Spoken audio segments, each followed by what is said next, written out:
All right, welcome back into the Double Coverage Podcast. JaVon, it is Super Bowl week. Last week left me feeling like we are in for a long off season. I don't know about you, but last week was so dead for me in terms of just consuming sports without the NFL. The NBA trade deadline started today, and that started going crazy. And I'm like, all right, maybe James Harden to Cleveland, Vucevic to Boston, Jaren Jackson Jr. to Utah. I was like, all right, we got some things going on. But the NFL wheel will keep rolling. Free agency will be here before we know it. The draft, but we still got a freaking Super Bowl, man. And I think it's going to be a better game than some people are predicting. I've seen some people predict some blowouts. I think we're in for a good Super Bowl. We're going to get to our predictions a little bit later in the podcast. I want to start doing a news and notes section. That way you guys can kind of just get our thoughts on what's going on around the NFL. So I want to start with this. The Las Vegas Raiders, they hire Klint Kubiak, who will be the offensive coordinator for the Seahawks in this Super Bowl. How do you like this deal for the Raiders? I do. I mean, it was the best available coach, in my opinion. Well, option that they had left at least, but I think it was worth it, man. Like they make sure that they went through they waited it out and everything. All the other moves, to be honest, I feel like Kubiak probably should have looked at the Giants job. I feel like Jackson Dart and him would have been a little bit better. Yeah. But the Raiders, man, I mean, you got to think next, they got the number one pick. You got to think the next 2 years, they should be in the playoffs. Hopefully, if the GM knows what they're doing and can make the right moves. I mean, how do you feel about it? Some people are saying they move off Crosby and then with the number one pick, and then that could jumpstart a rebuild. Well, I'm interested to see. I thought Kubiak was the second best candidate out there. I've been on record saying I thought Jesse Minter was the best head coaching candidate this cycle. So, but if I had a number two choice, it would have been Klint Kubiak. I think Kubiak has done some really good stuff this year with Seattle. Obviously, that offense was a top 10 offense in terms of yards per game. Sam Darnold had another strong year with Klint Kubiak. Ken Walker had, you could argue, his best year under Klint Kubiak. JSN obviously just had a monster year. But even if you go back to 2 years ago, man, people forget Klint Kubiak was the offensive coordinator for that New Orleans Saints team that opened up 2 seasons ago on fire. That offense looked insane. And then Derek Carr got hurt, Alvin Kamara got hurt, and things were never the same. But I really feel like Kubiak has 2 years of proven success offensively. You get him in Vegas, he's going to have presumably Fernando Mendoza, the number one overall pick, and Ashton Genty, a Brock Bowers, some money going into free agency to spend on a wide receiver. I'm pretty sure Dallas is going to franchise tag Pickens, but there's going to be guys out there that you could get at receiver as well. I think this is a big step up for the Raiders from Pete Carroll. I thought Pete Carroll, Geno Smith, like they were just hanging on to something that wasn't even that great when it was at its best, trying to ride into that. I still feel like this team is multiple off seasons away from having a strong enough defense to compete in playoff games, especially if they're going to move off of Crosby. But if they're willing to give Kubiak a 3 to 4 year window, I don't see why the Raiders can't compete, especially if Mendoza pans out, man. Well, they got to give somebody a window. They can't just keep firing coaches every single year. Like that's My they're on thing the is third just in 3 years now. looking at the AFC West, it's a dogfight of a division, man. Reed and Mahomes, I know they missed the playoffs this year, but I know you agree with me. Like, we're not betting on that team to just go away. Bo Nix and Sean Payton were just the number one seed, and you could argue if Bo Nix is healthy, they're playing in a game this weekend to hoist a Lombardi. And Justin Herbert and Jim Harbaugh have the second most cap space in the NFL this offseason to help build out that team. They lose Jesse Minter, but they add in Mike McDaniel. So to me, I don't believe that the Raiders are possibly going to make a playoff jump next year because of how stacked their division is. But I think that this is ultimately a good hire for Las Vegas to go in a new direction. Another team. Oh, you got more? I mean, I was just gonna say no one's expecting them to make the playoffs, but if they're like a team like the New Orleans Saints, so they were in every single game, it felt like every game was at least interesting and competitive, and they showed flashes. Tyler Shuck looked especially good. If their second half of the year looks similar to New Orleans. It looked like New Orleans was the best team in their division the second half of the year. Yeah, I mean they're in a really hard division, man. But I think they got to hang on to this one. I feel like he should hang around for at least a few years, man. Yeah, give Kubiak some runway. The Cardinals, they're prepared to give Mike LaFleur some runway as they signed him to a 5-year head coaching deal. Although it seemed like every head coach that was signed this offseason was signed to a 5-year deal, and we know they're all not going to make it those 5 years. Obviously, younger brother of Matt LaFleur, he also coached under both Kyle Shanahan and Sean McVay. He was the quarterback's coach in San Francisco, and he was the offensive coordinator for the Rams this year. He will call plays for the Cardinals. Before we talk about kind of the Cardinals' offensive situation, just in general, where is your belief in LaFleur, and what do you think about the Cardinals kind of taking a shot on someone who, yes, has the experience under Shanahan and McVay, but is also unproven in the fact that he's kind of been just around these great offensive minds time after time that we don't really know where he stands? Well, I feel like, I mean, of course, it's like a gamble, of course, but they have weapons, man. I think the Cardinals are one of the more underrated teams, at least on the offense. I think they got weapons, man. Michael Wilson towards the end of the season. You got He looks like a Pro Bowler. Exactly. You got Harrison, and then you got McBride. I mean, you got to think they draft a running back at least. I don't know what they're going to do there. I mean, they got a top 5 pick. Jeremiah Love could be. That would be perfect. They have the number 3 pick. I've seen a lot of mocks having them take an offensive tackle. So, you bring in an offensive-minded coach, you think that this team will go with the offensive side of the ball. So whether it's tackle or a premier running back like Jeremiah Love, I think both are fine. Obviously, the ultimate question is who's going to play quarterback for this team. We have a good feeling that it's not going to be Kyler Murray. They announced it, right? Like they said, Kyler's done. I think they said that a few weeks ago. 2 years ago when LaFleur, I believe, was it 2 years ago or 3? I'm thinking maybe his time in San Francisco crossed over with Mac Jones this time, or I'm not sure if they crossed paths or not. But he's friends with Shanahan, so Mac Jones could be a name to look out for. His brother just coached Malik Willis. So that could be a name to look out for in Arizona. I could see them definitely going, not with necessarily a stopgap guy, but with the fact that Mendoza will be off the board. It's not a crazy good quarterback draft. 3 feels a little rich for a Ty Simpson to me. I could easily see the Cardinals saying, hey, let's take a shot and see if we got the next Sam Darnold or the next Daniel Jones from the Colts. You're going to see a lot of teams doing that the next couple of years, especially with Geno and Darnold the last couple of years. Right. So I think that's the situation you're in. And here's what I'll say. If you're Arizona, you look at the coaches in the NFC West, Shanahan, McVay, McDonald, you have to take a shot that you're going to get a premier coaches like that don't just fall off a tree. Yeah. You have to pray and hope that LaFleur turns into that. That's why for this team specifically, I love a Mike LaFleur hire compared to a Mike McCarthy or even a John Harbaugh, a guy that's we know what they are. At least for LaFleur, he could be the next Sean McVay. We don't know. I feel like we're at the point in the NFL, just like in eras, bro. Like, I feel like it's time to filter out the older coaches and bring this new batch of young guys in. Like, I mean, maybe Andy Reid is like the last of the older coaches that's like a Super Bowl caliber perennial Super Bowl team. Like, he's going to coach up these teams Zach every time. Taylor is one of the top 5 most tenured head coaches right now, like in terms of stay with his team. I know. I don't know how.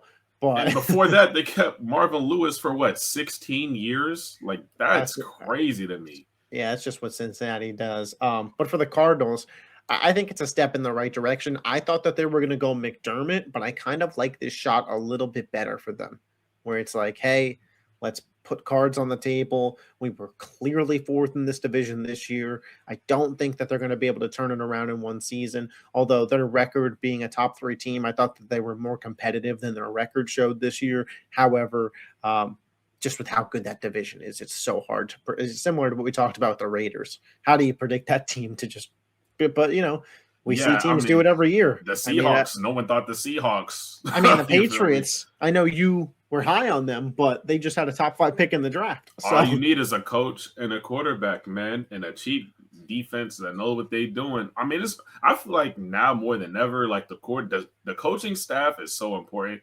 Like, you don't need a Lamar Jackson or a Josh Allen to go to a Super Bowl. So you don't have to spend $50 million a year on these guys or however much. I don't even know.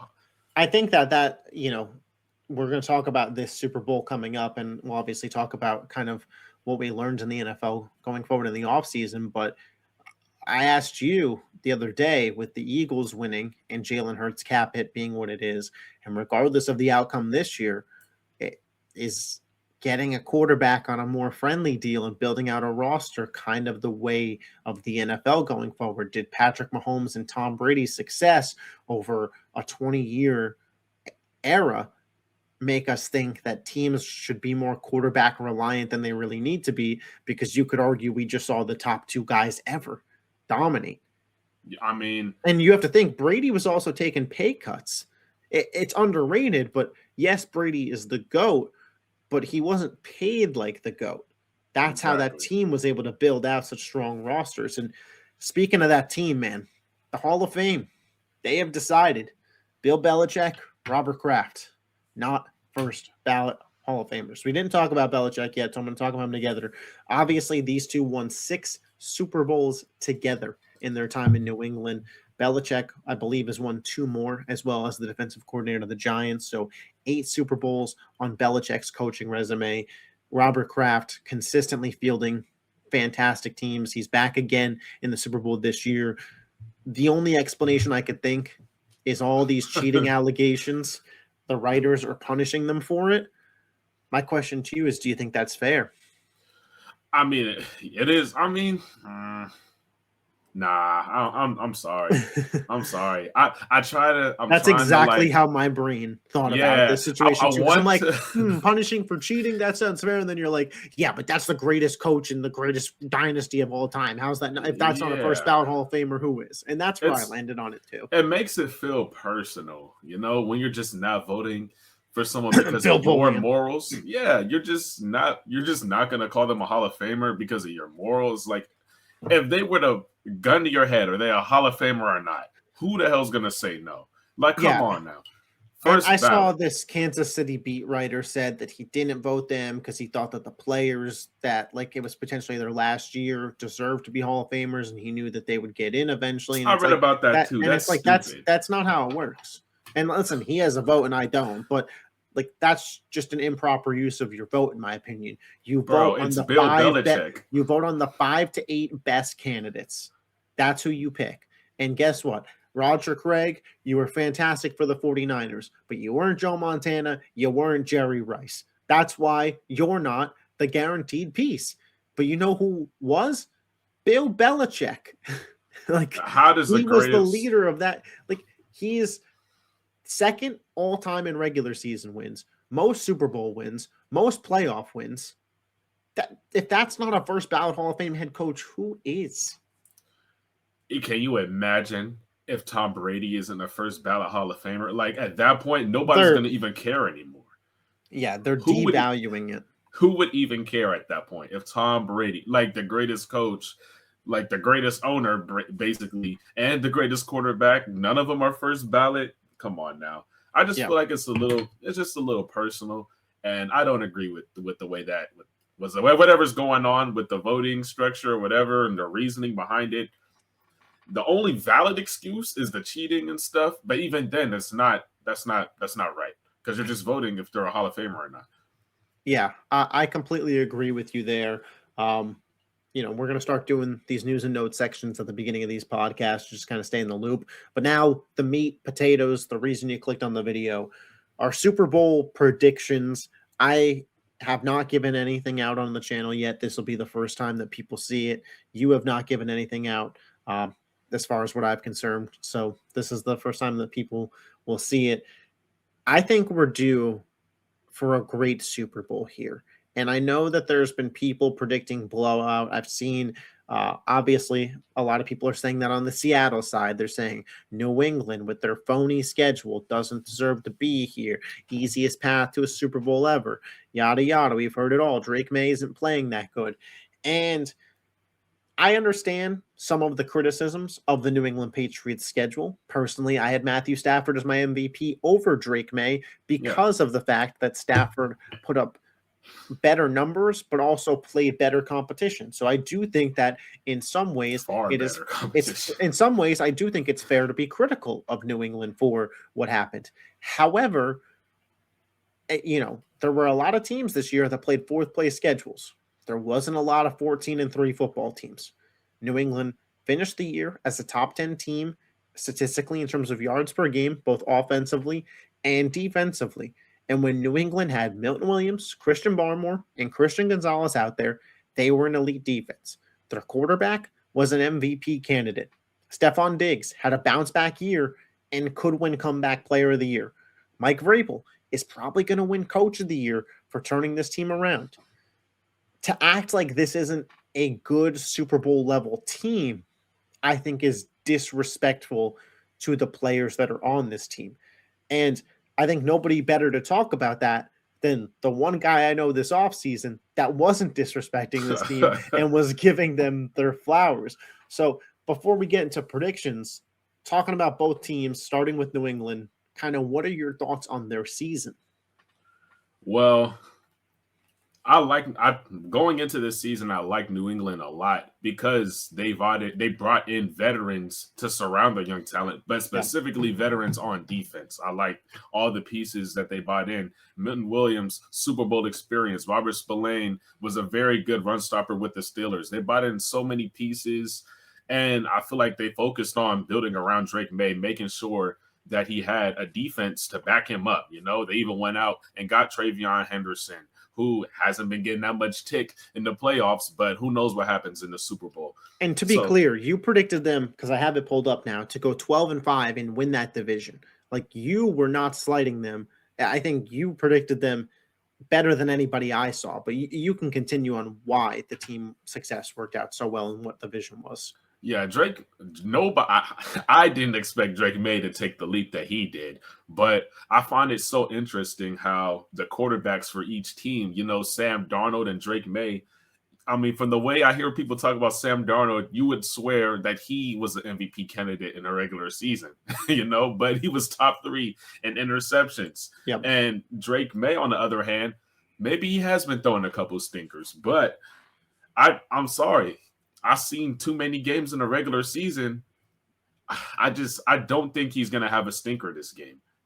I do think it's going to be a close I think it's also fair to point out the weather in the last 2 games that he played. Everybody talks about playoff football weather. That's true. The second half of that Denver game, it was a blizzard.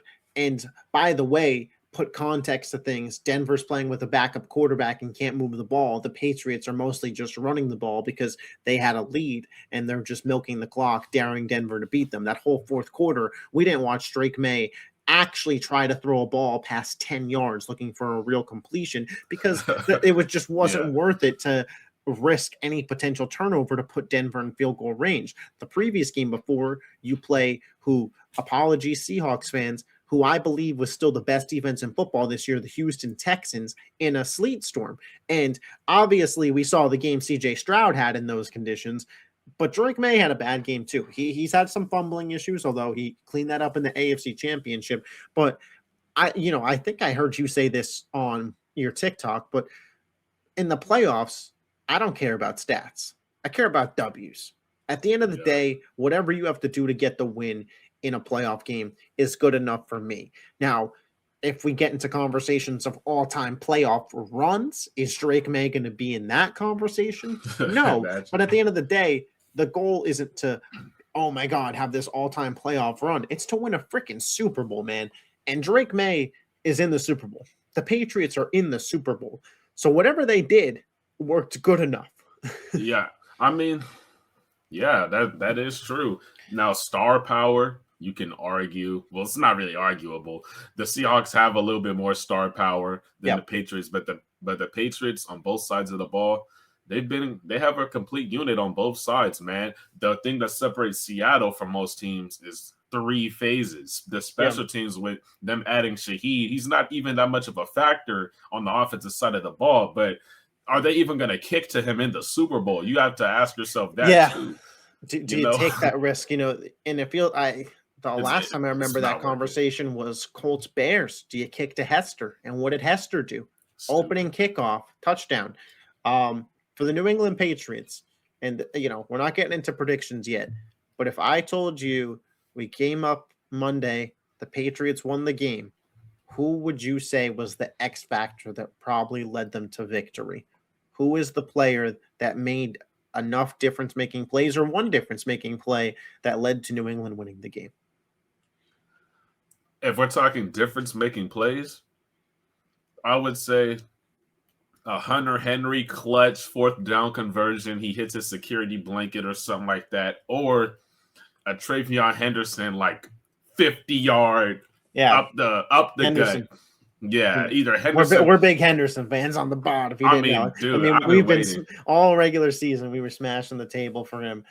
And I swear to you, bro, one of the biggest reasons going into the season I was so excited about him is because of how good of a blocker he was. But Stevenson is just a better blocker, bro. He's just a better pass protector. Well, Stevenson's just out there on every third down too. Henderson's going to have to break a stretch play off, and against the Seahawks defense, that's super tough. But I do get what you're saying. To me, I'm actually picking Milton Williams because I think Sam Darnold just played an excellent NFC Championship game, and I'm not going to hold seeing ghosts against Darnold's.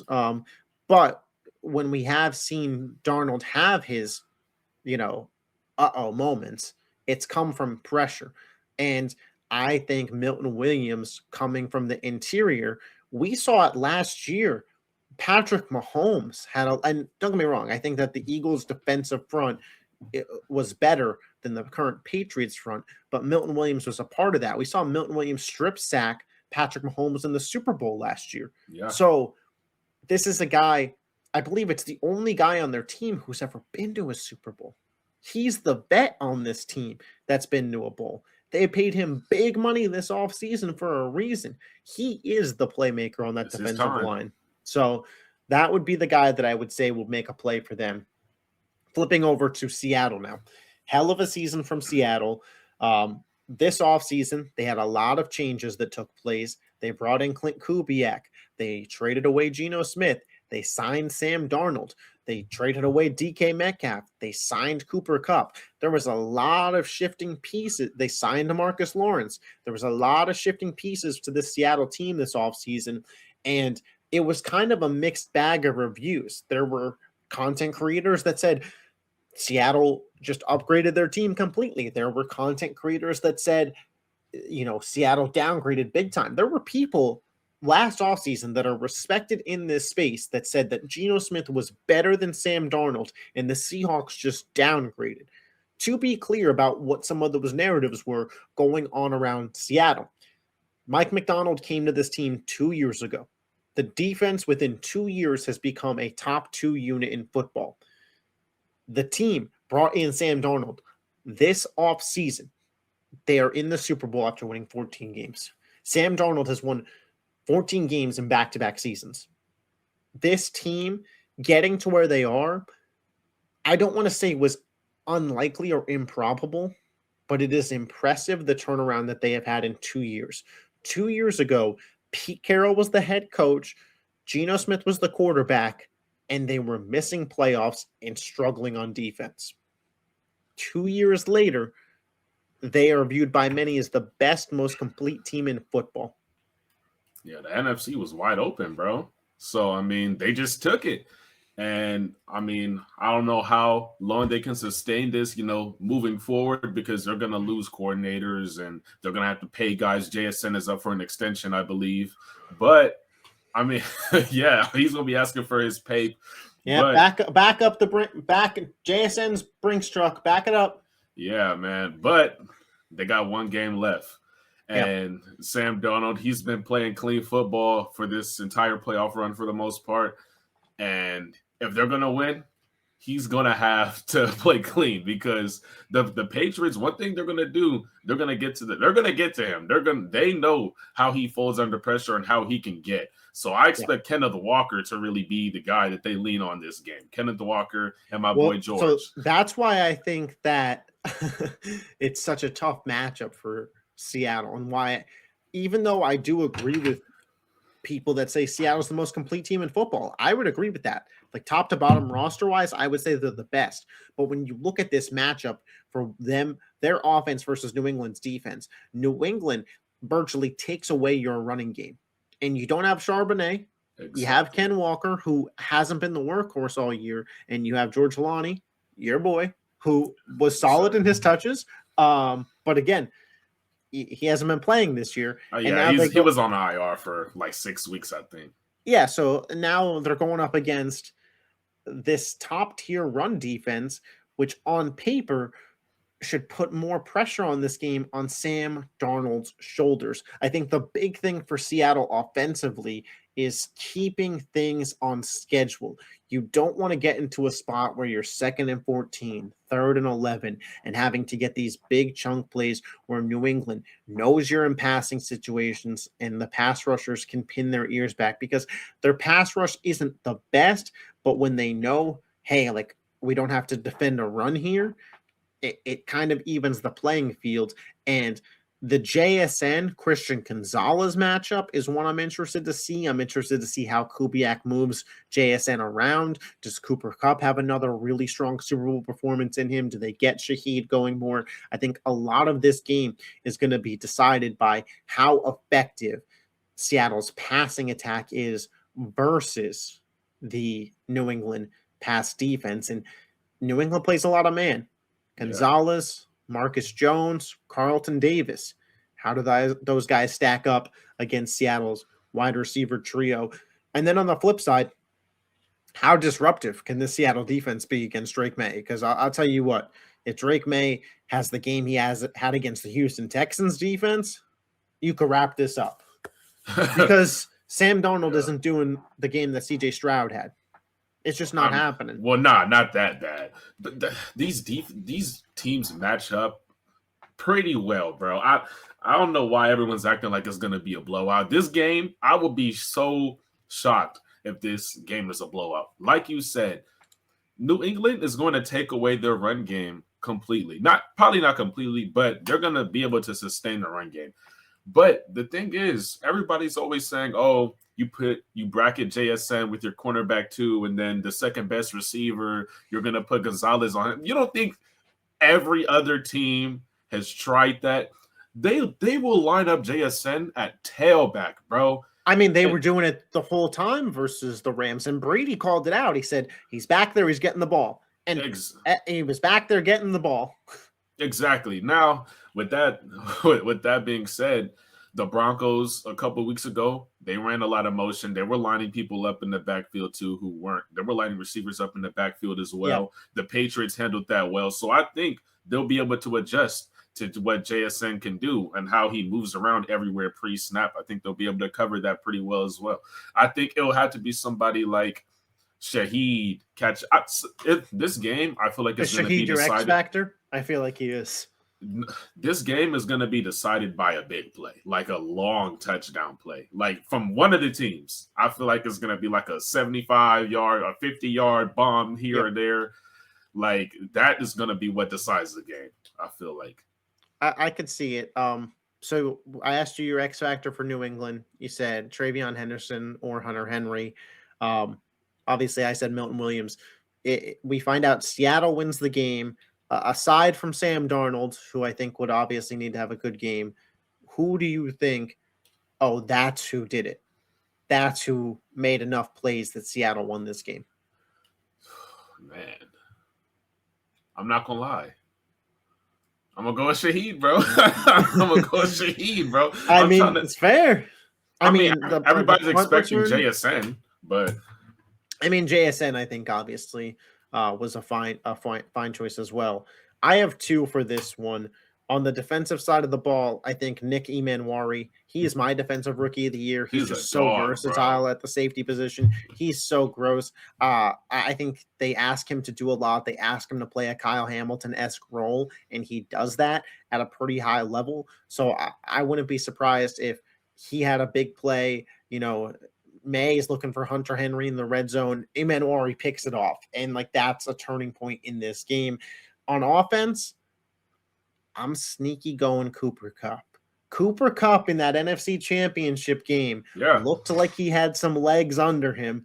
And I was like, I got him on the parlay over on receiving yards already. and maybe in a full season, a full 17 games, Cooper Kupp's quiet. But I've seen Cooper Kupp in a Super Bowl, man. And Cooper Kupp shows up in that Super Bowl. He's already got one Super Bowl MVP in his trophy case. Interesting enough, Cooper Kupp's prime, pretty small, right? Obviously had that Triple Crown year, won a Super Bowl, and Super Bowl MVP. If Cooper Kupp won this Super Bowl MVP, I think he's got a Hall of Fame case. Right now, I think 2-year prime, like a 3-year prime. Right now, I think it'd be hard to get him in. But if he won another Super Bowl MVP at the wide receiver position, yeah, especially if he like messes around and throws one or something crazy, like something crazy happens. I mean, would you believe me if I told you he's projected to get like 35 yards or 32 yards? I'm like, he's going to get more than 30 yards. I think him against Marcus Jones has the potential to be a favorable matchup for Seattle, especially on third downs. Yeah, intermediate stuff for sure. He still knows how to route someone up. Don't get it twisted. It's gonna be really crazy, man. Seattle, they got some dogs over there. Nick Eamon-Worry, bro. He's scary good. Like, him and Witherspoon, like as a duo, are terrifying. Yeah, he lines up anywhere, like almost Palomalu, Ed Reed, like just line up and like you don't know what he's doing. He can literally be at the line of scrimmage like he's about to blitz and drop all the way back into like some cover 3 shit or something, like or sprint back and be able to cover. Still be able to cover. Before we do our prediction, I want to ask you, this is going to be very first take ESPN coded question here, but I do think it's worth kind of acknowledging. Is there more pressure on Seattle to win this game than New England? It's the Super Bowl, so I'm going to stop it right there and just say, like, yeah, there's fucking a ton of pressure on both teams, no doubt about it. It's the damn Super Bowl. Everybody wants it the same amount. I'm not saying, oh, like who wants it more? But if you're Seattle, not that your window is smaller because you've shown that you could build a good team, but you look at this team. Klint Kubiak's gone this offseason. Ken Walker's a free agent. You have to pay Smith and Jigba. Rashid Shaheed's a free agent. Tariq Woolen, free agent. Josh Jobe, free agent. DeMarcus Lawrence, you got a healthy season out of him. Haven't seen a ton of those in his career. So with all the free agents and an offensive coordinator leaving versus New England, who they have Drake Maye locked up. It's only the second year of his rookie deal. McDaniels isn't going anywhere. Vrabel's not going anywhere. The defense is probably going to get better, if we're being honest. They have money to spend.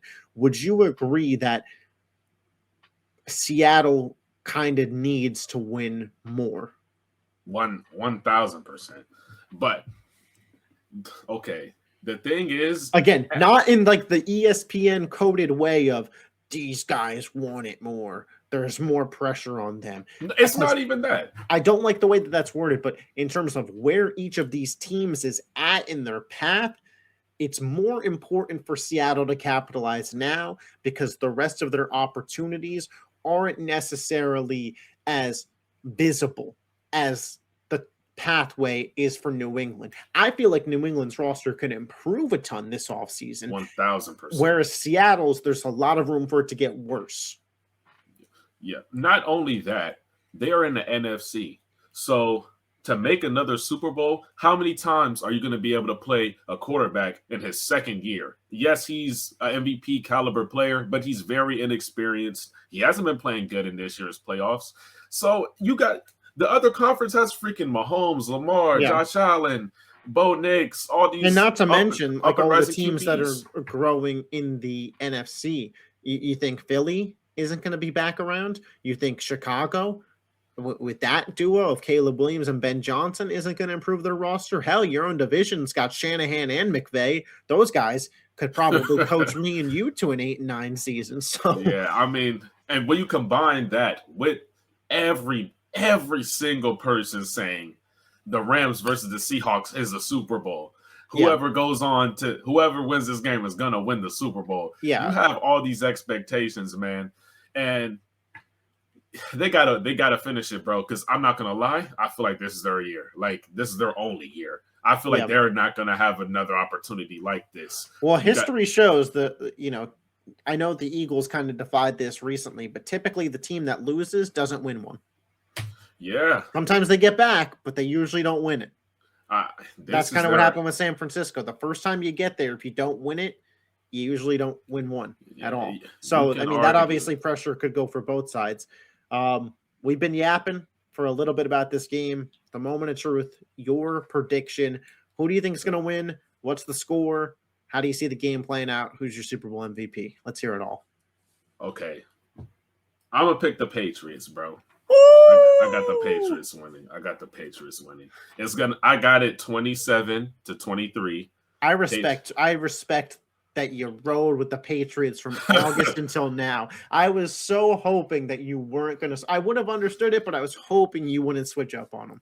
Nah, well, I mean, I can't say I picked against them during this year in the playoffs. Yeah, but now it's either go all in or, you know, you just got to go all in. There's no other option. They're on the doorstep of destiny, some might say. I mean, 1,000%. But I'm not saying that because my preseason, how I felt about them. I actually do think that they can win this game. Yep. And Drake Maye, of course, I feel like Drake Maye, if they're going to win this game, he's going to have to be the Super Bowl MVP. That's the only way, you know. You have a 27-23. You got this as a close game. You know, you said Hunter Henry 4th down conversion. Are you predicting? Yeah, it's 2023, 4 minutes to go. May finds Henry back in the end zone. Touchdown, Patriots go up. Who knows? Who knows? All I know, I do feel like they're going to have a big play. I don't know who to. Everyone, I mean, of course, my favorite person would be Travion. But who knows? Yep. Maybe even Booty can get a freaking a big catch. He's been the big catch guy. You said you think a big play is going to swing this game. If they're going to get a big play from a receiver, it'll be Kayshon Boutte. Yeah, I mean, the thing is, when it comes to big games and players under pressure, I feel like it comes down to quarterbacks reverting back to their habits. And I feel like Sam Darnold, I've seen him have 4 interception games. I've seen him just fold under pressure too many times. The Rams, he lit up the Rams. The Rams defense is Swiss cheese. This is going to be like night and day. He's not going to be ready for this shit. He beat the freaking 49ers. They were on their last leg, bro. They were on their last leg. And he didn't have to do anything in that game either. I'll give him that. But he's not going to have – I don't think he's going to have a run game to rely on this game. They're going to have to depend on him, and they're going to get to him. And that's a very interesting point because Drake Maye, this whole playoff run, has played top-tier defenses. So Seattle to him is kind of nothing new. But when you look at what Seattle has faced, this Patriots defense, especially the way they've been playing, is far and away head and shoulders the best defense they faced. They had a bye week, then 1,000%. They faced a destroyed, injured 49ers defense, and then they faced a Rams defense that isn't really that good and strongly relies on pass rush, but their cornerbacks aren't anywhere close to New England's. Yeah, I feel like they may have Nick Emenwari as a quarterback spy this game. That wouldn't surprise me, just because Drake Maye, Jones too. I could see. Yeah, whenever Drake made this playoff run, he first read, second read, gone. He's taking off. So I feel like this game, Drake Maye's going to rely on his bigger targets or slash route runners. Stephon Diggs, Mac Hollins, Hunter Henry. Those are going to be the guys that he leans on the most. And then, when you bring them down, then you take the shot over the top to Boutte or whatever. But I just feel like this game is going to be determined on how well Drake Maye can play. Of course, they're going to win the turnover battle. But if they get to Sam Darnold, I feel like they can win this game. And they're going to have to run the ball, of course, too, because you got to keep the ball away from all those playmakers over there. But from a matchup perspective, all the pros that I see about the Seahawks and their offense, I feel like the Patriots can match that fairly well. And I've seen them do it already, Yeah. No, I I think every point that you made makes sense. I think it's certainly possible the Patriots win this game. We are going to be on opposite sides of the coin. I am going to pick Seattle.